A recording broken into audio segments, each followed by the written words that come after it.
Hey guys, this is just some stuff I had saved from the Minivan Traveler. I know his channel is down, so I'm putting it back up. It actually has the footage from the Packets construction job, and so that has some footage of the area, so you can see like the weather and also just some of the location stuff. So let's get into it.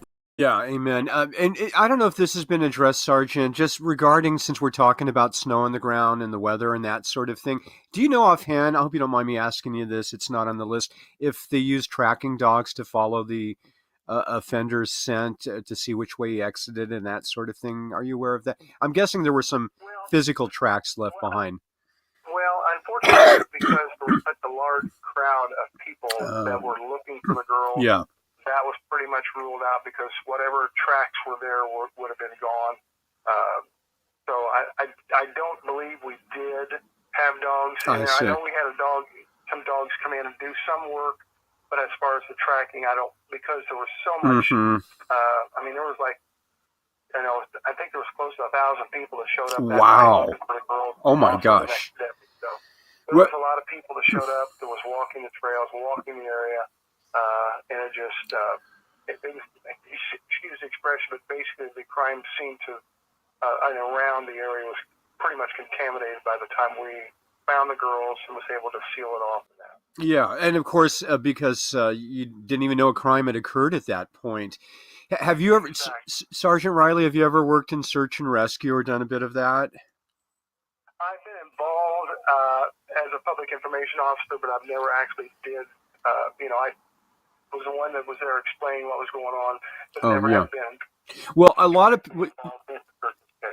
okay, yeah, you're cutting out a little bit there, Sergeant. You and finally, well, you were there, and I've been around search and rescue operations as a news guy, and I think a lot of people have been critical, don't understand why the search was called off, close to midnight the night before. But the reality is, you don't even know a crime occurred, and you have to also care about the safety of the search and rescue people who are on Exactly. steep cliffs in the complete darkness, right? Exactly. No amount of flashlights can show you around how to walk through the ridges and the hills and hollers in that area. I mean, if you've never been to the area, Hmm. there are some steep cliffs in the area. There's some deep downgrades.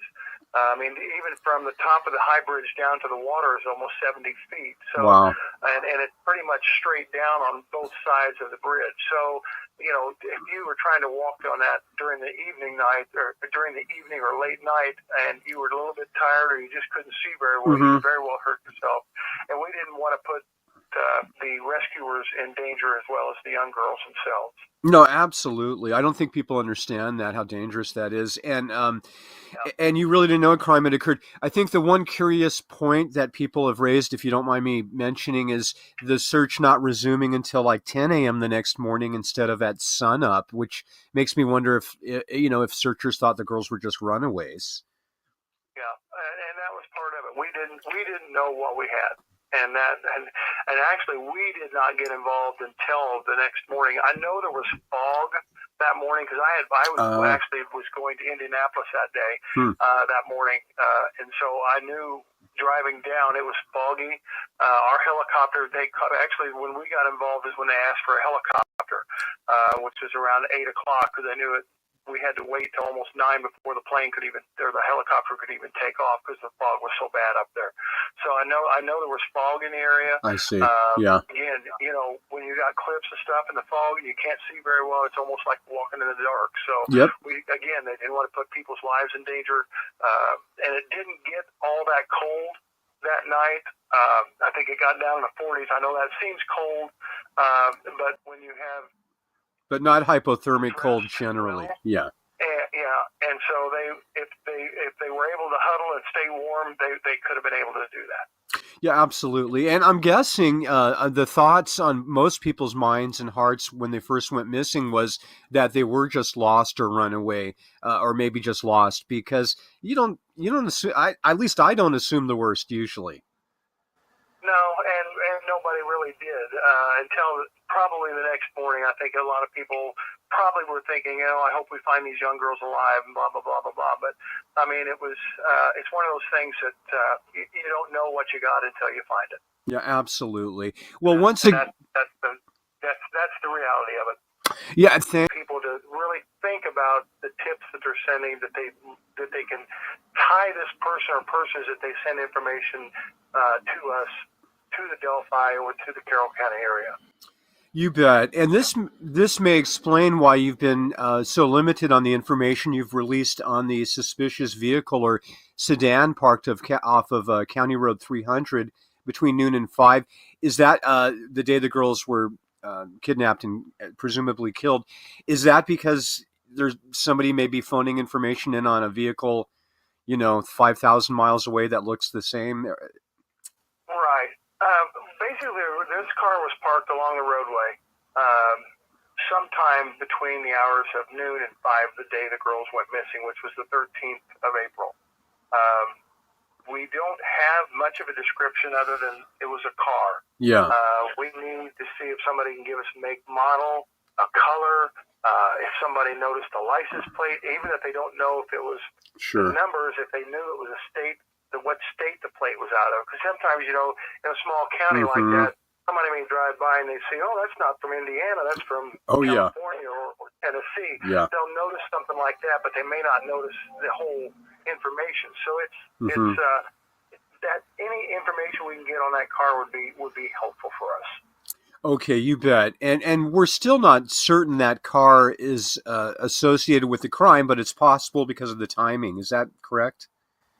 Right. Yeah. Maybe the person saw something that they don't even realize they saw. I see. And or maybe they saw the person or persons get into a vehicle and leave, or somebody picked that person up and took off. So we're not completely sure it's the suspect's vehicle, but we just want to know who that person is that was driving that vehicle, and maybe get more information from them. Oh, excellent point. We're speaking with Sergeant Kim Riley on the live line with the Indiana State Police regarding an update on the Delphi murders. Sergeant Riley, can you say whether any of the high-profile criminals currently in custody in the region, such as Garrett Kurtz, Paul Eder, now deceased from a self-inflicted gunshot wound, and Thomas Bruce have been cleared? I really can't comment on what we have done in the case as far as investigation, but I can say that any name that has come across our desk, we've done an extensive research into them to see if there are any ties between them and the case itself. Excellent. I know you guys are doing exhaustive vetting. Can you comment on clearing POIs via the killer's DNA at all?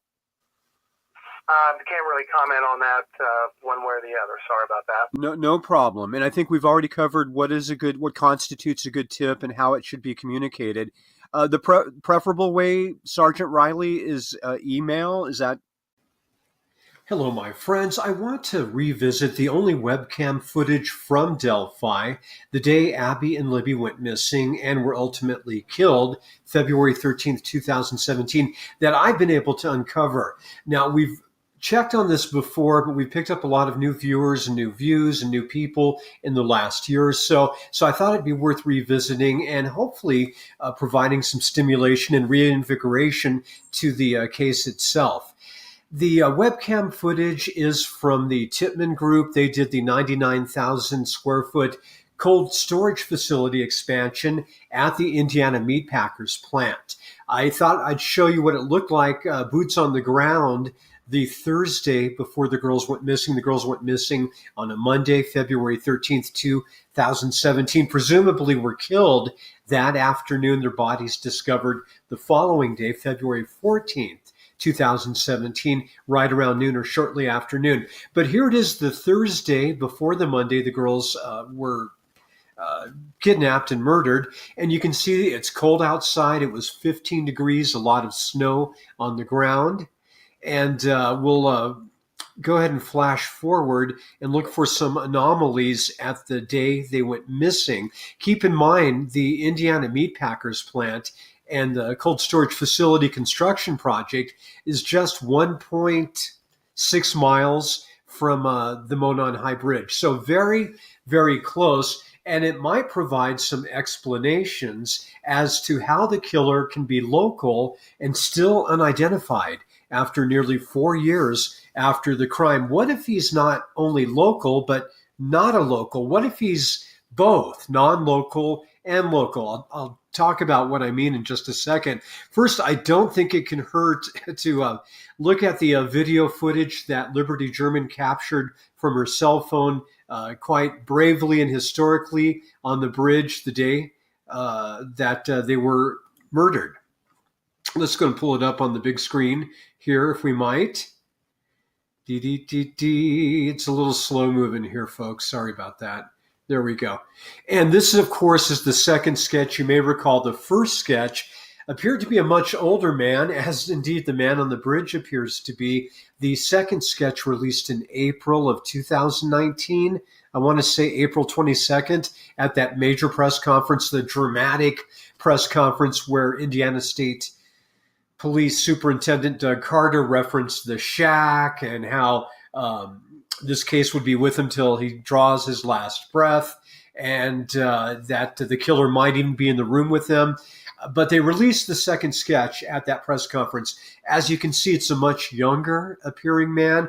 This has fueled a lot of speculation with a lot of people, at least online. We don't know what law enforcement is thinking. They're keeping their cards, what few cards they may possess, very close to their vest. Here, of course, is the bridge guy, and we have pointed out some anomalies in the past that I don't think were apparent before. He does appear to have a patch on his right kneecap, this being old blue jeans, looks like old-style hiking shoes. A lot of people have debated whether this is a fanny pack or a shirt hanging out. I think I pretty much have settled, just based on appearance, which is all we have to go with, that it's a fanny pack.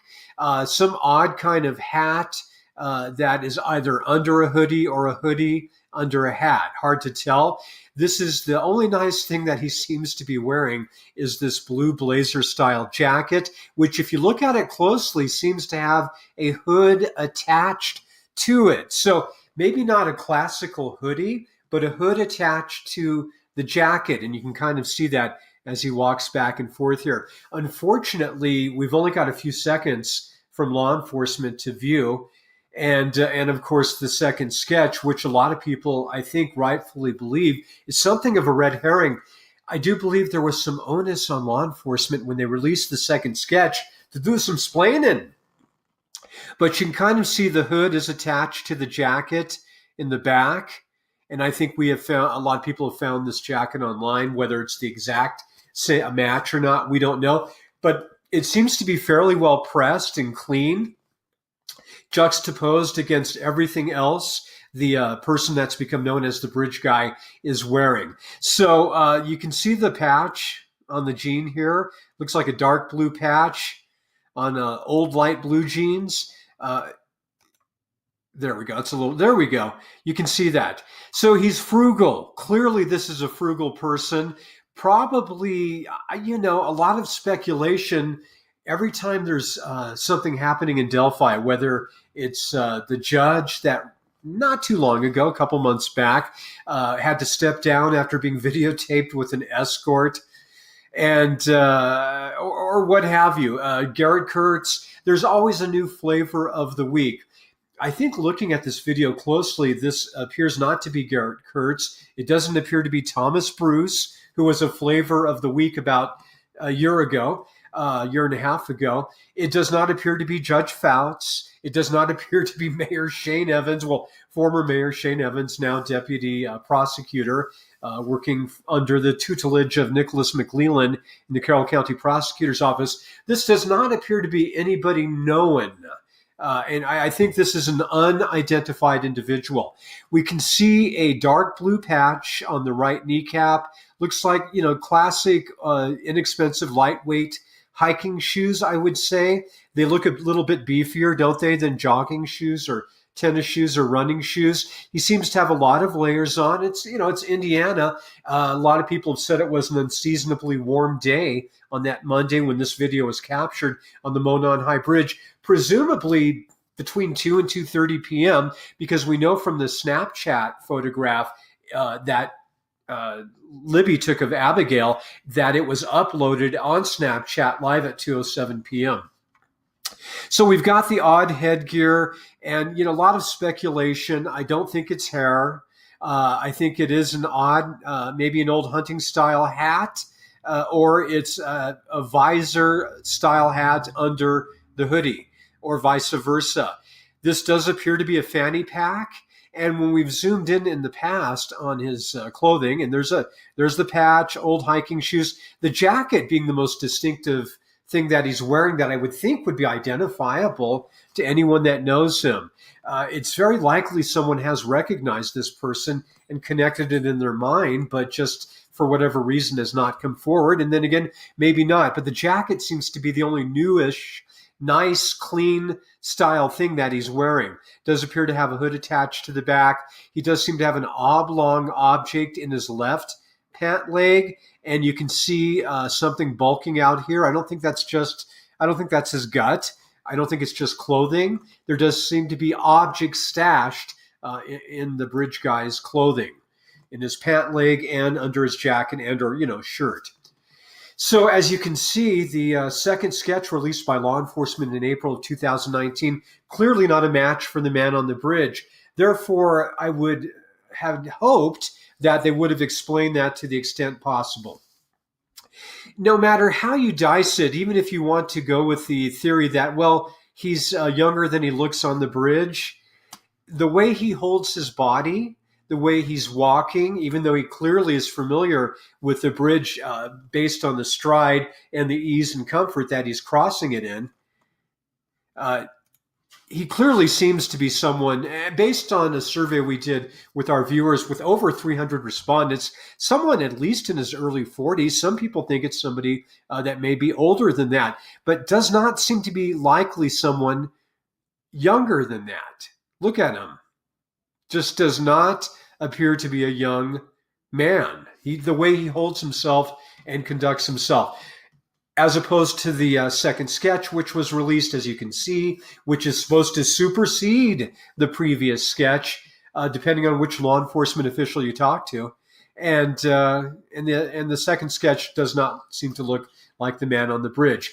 Law enforcement really, I think, should explain that to eliminate some of the confusion, but obviously they're not explaining nothing to nobody. And that may be just because they're not sure. Okay, let's see if I can go back here a bit. And I want to switch over now to the webcam footage. A lot of you may or may not recall. Okay, here we are on Monday, February 13th, 2017 at 10:49 a.m. This is the work site, 1.6 miles. So this is the day the girls went missing. This is a couple hours. We'll flash forward to the exact time they went missing. Tell you what, let's go ahead and go back, though, to starting time, because this is kind of interesting. We're looking for anomalies in the webcam footage. I think if the bridge guy was working on the expansion at the meatpacking plant, it would explain a couple of things. We don't know if he was or not. Wow, the sun is just too bright for us to even see anything here. Let's see if we can go to 9 o'clock. If the bridge guy was working on the expansion at the meatpacking plant, the expansion went on for 11 months. See, here's the work grounds. This is the employee parking area of the people working on the expansion project. And you can see there's a few vehicles there. There's the work shack, and there's various equipment and work going on. But if he was a worker on the expansion at the meatpacking plant, it would explain why he was familiar with the area.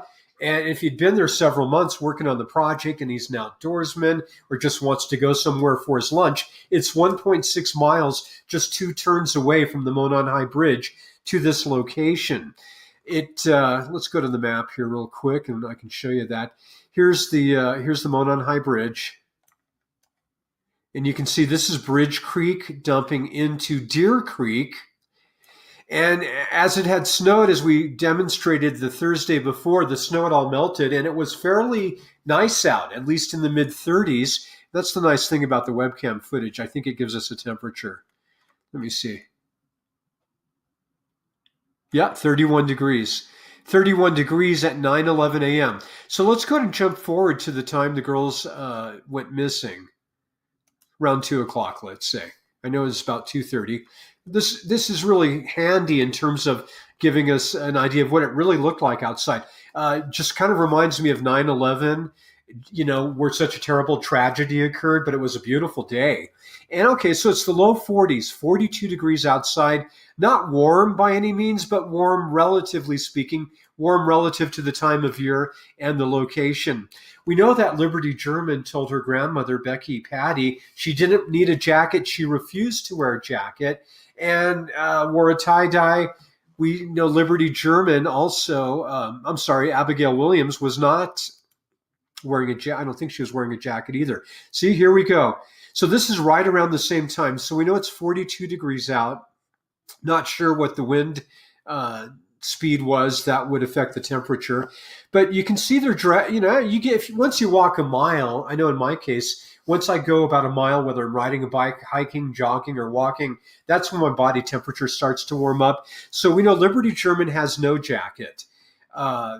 Abigail Williams has a sweater, but it's not even zipped up.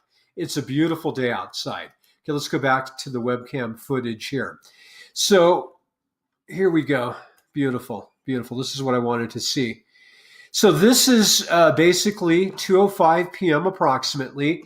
This is 2 minutes before this photograph was taken. So this is virtually exactly the same time. 1.6 miles, 2 turns down the road. We can see the workers parked in the parking area. Appears to be something of a van backed in here. And speaking of vans, you know, a lot of people have speculated this object here might be a van. A lot of people say that's been debunked. Nobody knows for sure. I know some people that feel pretty strongly there was a van that entered the drainage via the Bridge Creek area. In Bridge Creek, you can do that from the Hoosier Highway. So it's not impossible. You can almost see tracks down here. Of course, this is an aerial shot from Google Maps. This is not from the day the girls went missing. But no, there's evidence. Father Mike, a famous exorcist, and his parishioner Brian have hiked down into the Bridge Creek drainage. At least Father Mike has to an extent. Brian has a little deeper, and they found evidence of a vehicle being in the Bridge Creek drainage. And we've done interviews on that. I don't think there's too much new to say about that. Here's the Hoosier Highway.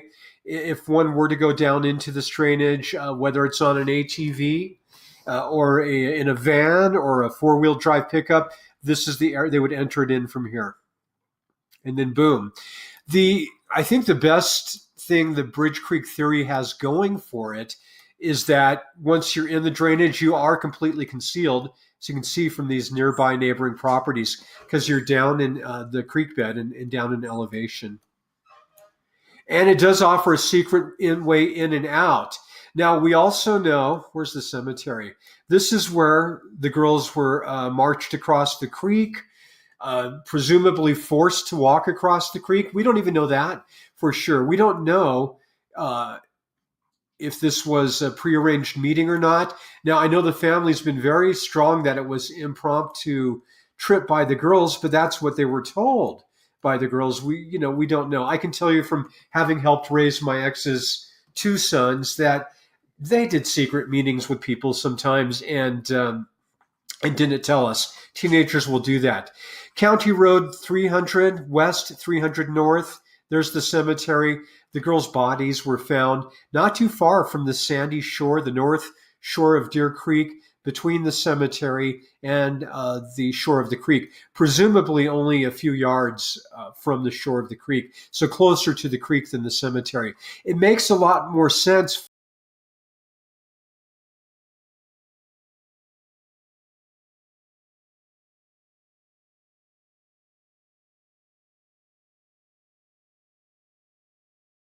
for a suspicious vehicle if it was parked not in Bridge Creek, which is also possible.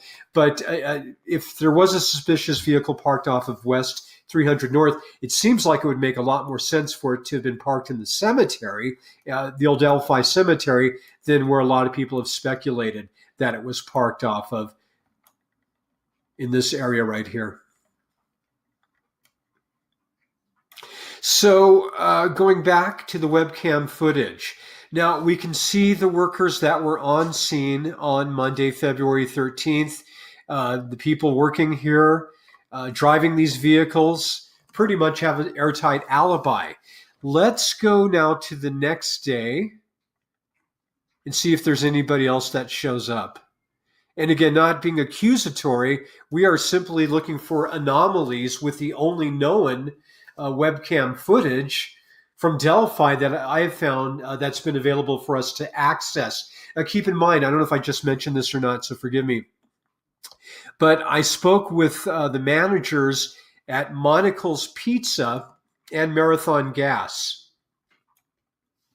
Not too long after the murders occurred, at any rate, after the murders occurred, and they confirmed, because if you look at the route leading to the Monon High Bridge, Monocle's Pizza would be, and also if you consider the plant expansion that we're looking at right now, it would be a place that workers might go and eat. Also, the Monon High Bridge area might be a place a worker would go park and have a brown bag or sack lunch as well, or maybe even a slice of pizza, who knows. So I spoke with him, and of course, the killer presumably drove something to the crime scene and had to get gas eventually, either in the days or weeks leading up to the homicides. So I spoke with the manager at Marathon Gas as well, which seemed to be one of the more logical pit stops for the killer regarding gas or smokes, because he sure has a gravelly voice, guys down the hill, or beer, what have you. And both the managers at Monocle Pizza and Marathon Gas confirmed for me that they do have surveillance cameras, I believe inside and outside the premises on the parking lot. I'm pretty sure Marathon Gas does. Monocle's Pizza has them inside for sure.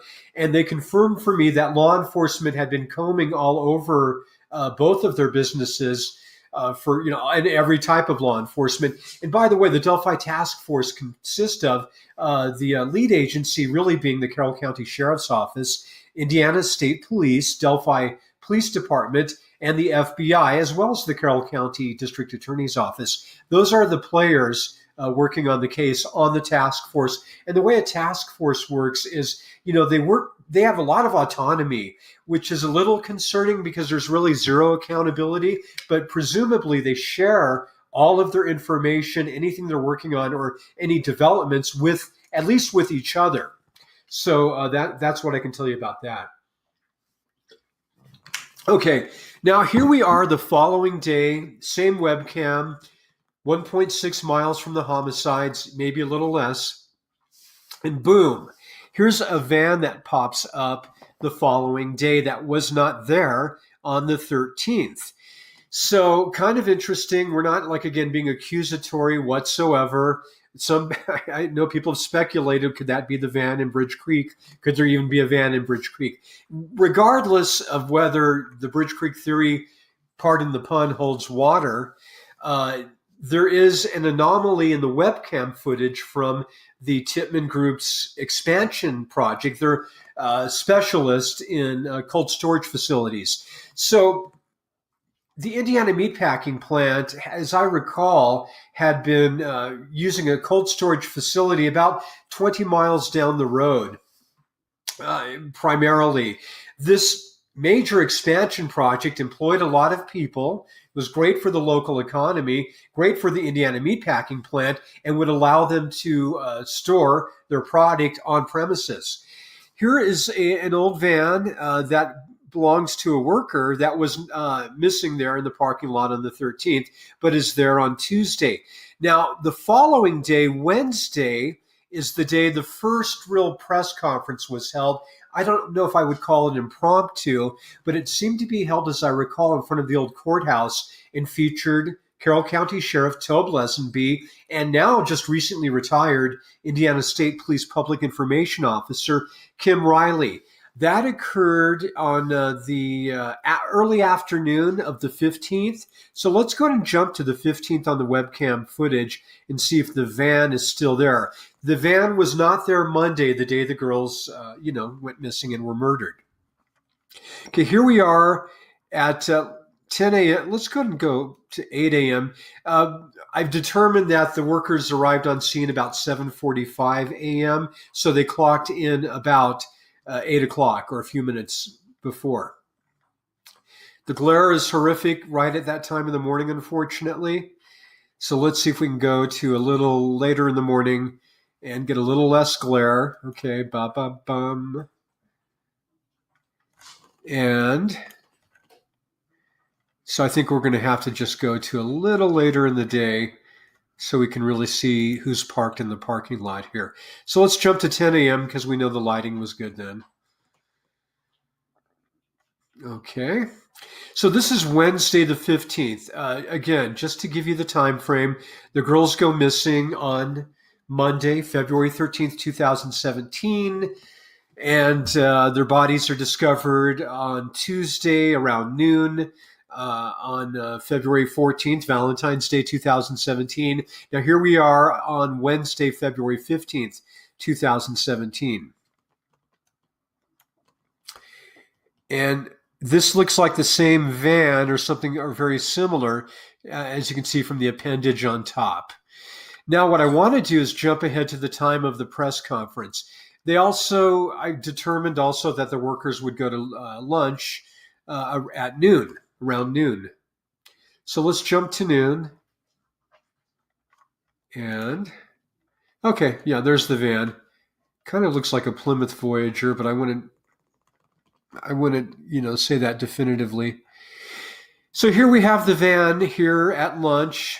They should be going to lunch pretty quickly, though. Let's jump ahead a few minutes and see if it's still there. Nope. See, they're all going to lunch, all gone at lunch. Now, the press conference happened around 2 or 3 o'clock. So let's go and jump to 2-ish. See who's back at work.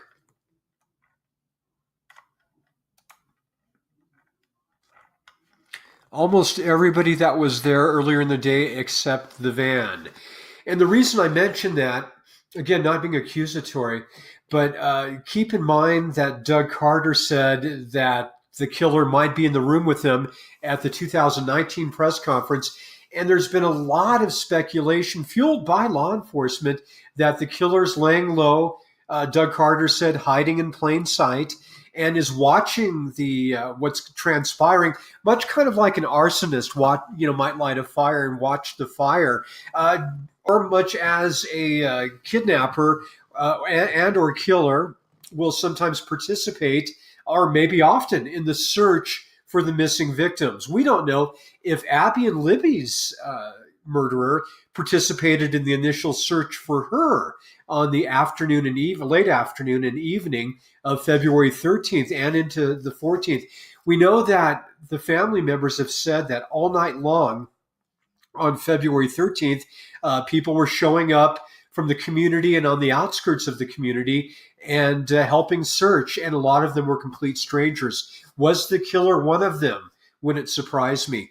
So as you can see, at the time around when the press conference is beginning and getting underway, the van is not there. He did not come back, assuming it's a he, did not come back from lunch this afternoon, it appears. So let's go ahead, jump ahead another hour, see if he's there at 3 o'clock. Excuse me. Nope. Let's see. No, nobody's moved. The van is not returned. Okay. No, he never returned. And let's just jump ahead a few minutes here. No van. Okay. Did he take the rest of the... Now, that just seems interesting or odd. So the van is missing the day the crime occurs. The van is there the first half of the day after the girls' bodies. The van's there all day the day the girls' bodies are discovered. The day of the first press conference, The van leaves at lunch and does not seem to come back. I don't think at all the rest of the day. Let's jump ahead to 4 o'clock. Let's see if he did maybe come back later in the day. Again, we're just looking for anomalies because, as they say in business, location, location, location. And I do believe that the killer would be local if he was working on this project that was an 11-month project. He'd be local during, of course, the time he was there. There we go. No van. So he does not come back. Interesting. The afternoon of the press conference, whoever owns the van does not return. And the van is not there when the crime occurs, but it is there the following day and Wednesday, the day of the first press conference, but only until the lunchtime. And then when the press conference begins, and from that point on, he's not back at work. So let's real quick go to Thursday, if we might. It doesn't mean, it's definitely not definitive. May have just been job related. And boy, it is hard to, this is not a great shot here. There we go. A little better. So yeah, there's the FedEx truck delivered on Thursday. And we can't really see. So let's go a little later in the day.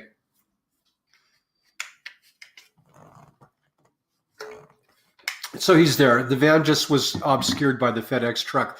So the van is there on Thursday. The van's not there the day the crime occurs.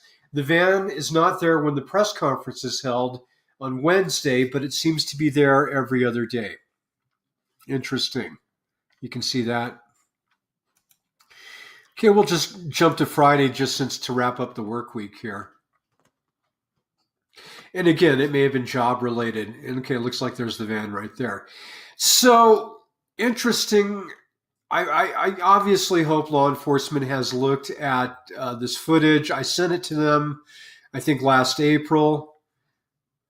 Let's go ahead and jump to 2 o'clock. And yeah, the van's still there. So again, just to summarize, the only anomaly in the webcam footage, the only webcam footage we can come up with that may be relevant, because again, it's an expansion project that brought a lot of workers in from out of town. The Titman Group is based in Indianapolis, as I recall, and they're a fine organization, but they employ a huge variety of people.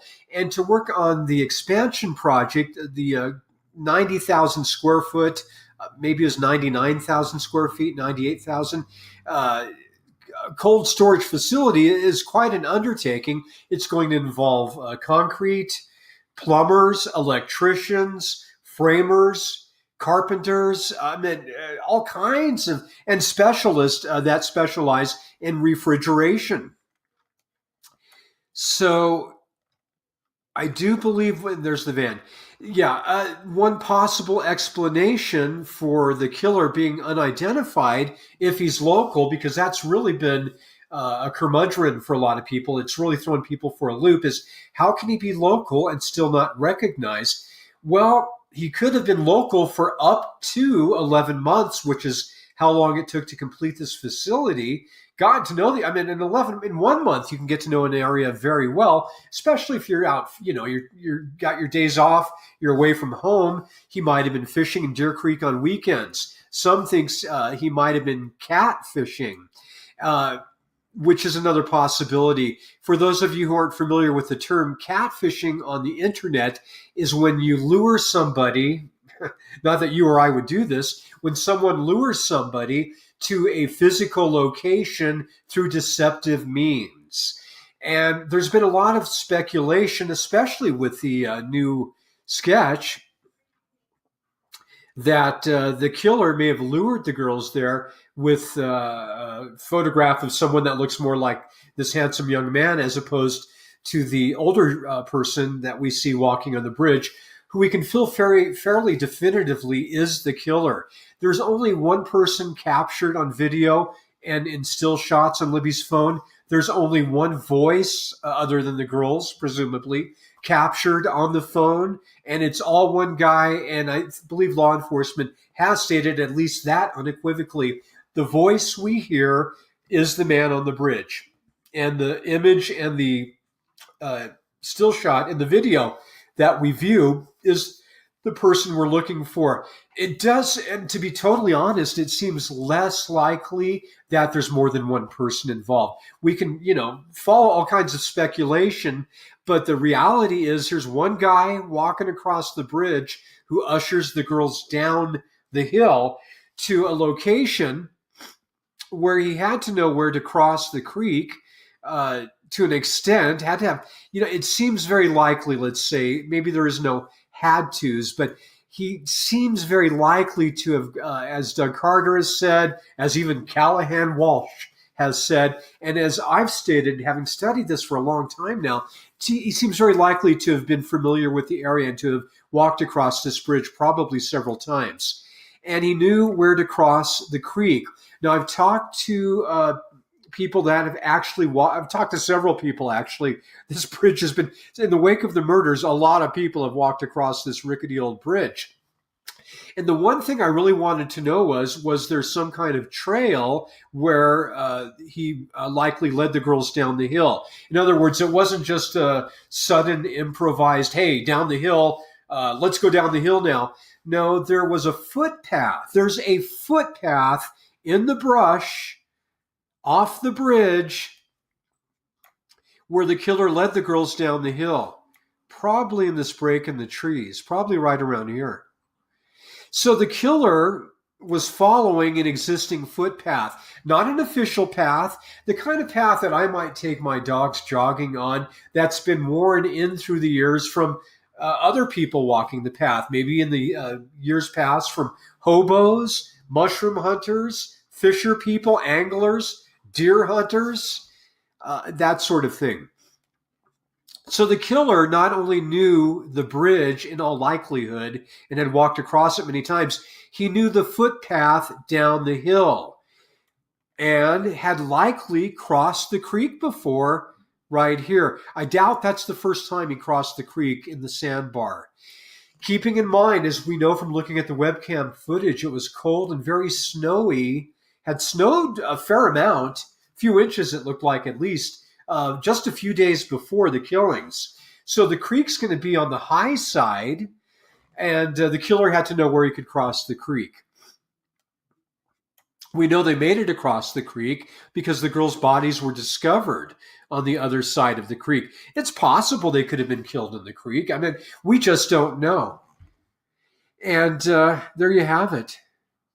Now, one more interesting thing to note is Kelsey German has her Facebook page up, and every photograph of Kelsey is very old. Here she is, I think around 11 years old or so, on her Facebook page. The reason I'm pointing this out, and then her most recent photograph is from 2014. So she would have been only like 12, 13 years old then, and in this photograph she looks 10 or 11. It seems very likely that Kelsey is doing this intentionally, and I don't know if she's been directed to or not, in an attempt to lure, because we know the killer has a thing for girls this age that she was in these photographs, in an attempt to lure the killer to communicate with her via Facebook's messaging system or chatting system. I don't think it's likely to work, but I do think that's likely what's going on with her Facebook page. There's the famous photograph uploaded at 2:07. That's the webcam footage. Here's the map of the area. Again, there's the cemetery. Nice aerial view.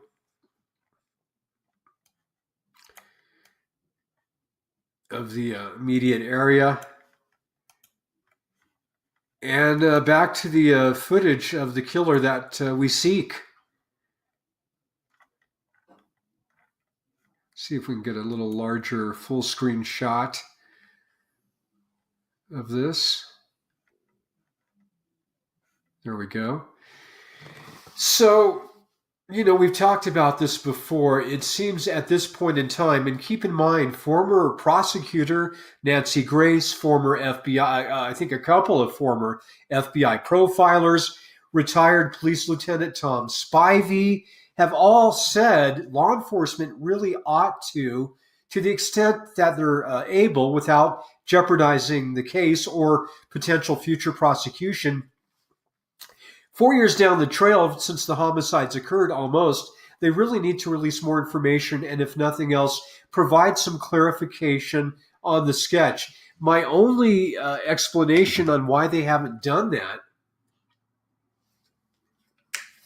Let's see, is this rolling or is it stopped?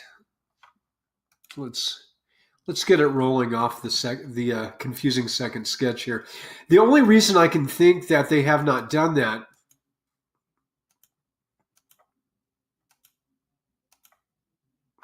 is they're confused themselves.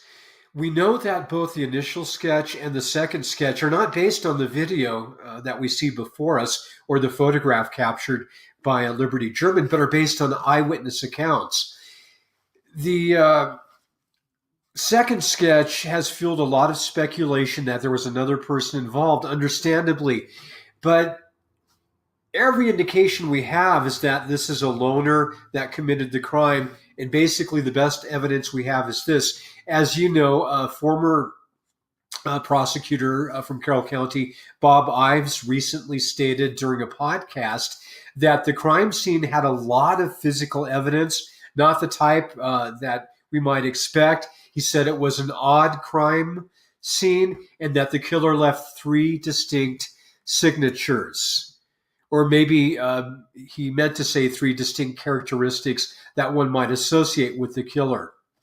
This is the man we seek. I, would certainly urge law enforcement to hold a press conference, not just appear on one podcast here or one podcast there, and everything they've been doing seems so piecemeal and so patchy as the right kneecap of the bridge guy's jeans, as we've pointed out. But rather try to provide some clarification on the sketch and the sketches. Release a little more audio and video, if it's possible, if they have it, to reinvigorate the case, re-stimulate locals' minds. I can tell you people outside of Indiana have primarily forgotten about the case, if they knew about it at all to begin with. So the bridge guy or the killer, if he was part local, as we've speculated, and partly not, would be very wise indeed not to be in Indiana. But if the Indiana state law enforcement people working on the case or the prosecutor's office were to have another press conference, then they would get national attention. And I believe it might trigger somebody's mind out there that this is the guy. And then they might remember, oh, yeah, he was working on the plant at that time, or at the plant, or in the area, or truck driving in the area, or delivering to the plant, or picking up deliveries from the plant, or what have you. I think that's more likely. We know that worked in the BTK case. The Dennis Rader, the BTK killer, was not going to get caught without the national attention that refueled the investigation, reinvigorated it, and ultimately led to his demise, although it was his own doing by attempting to communicate with law enforcement. It doesn't appear that this killer is doing that whatsoever, but we don't know if he's committed other crimes since then or committed any crimes leading up to then, such as in Evansdale, Iowa. Certainly, it's extremely possible. But if law enforcement could take another tack, and we've mentioned this also previously, if Shane Evans, former mayor, and Nicholas McLeland, now working together with the former chief of police in Delphi, Monon, all very local, would hold a press conference. It'd be 3 new faces at a press conference. And if they were to do that, they might be able to entice an associate of the killer who heretofore has been either afraid or unwilling for whatever reason to step forward and identify the killer. And that might be done through dangling out the carrot of immunity for anyone that identifies him. even though they should have come forward sooner. The approximate $300,000 reward, registry in the secret witness program if necessary, whatever it takes. As always, I love you and I appreciate you and I respect you. Thanks for sticking with it. You are amazing and very much appreciated as together we stay on the trail of the Delphi killer. Thank you all for watching. If anyone knows what happened to the minivan traveler, please put it in the comment section below. He was always one of my favorite people who covered this case, and Lieutenant Spivey or whatever, he was cool too. So just wondering where you guys are at and how you guys are doing. Thanks for watching. Please like, share, subscribe, and see you next time. Bye.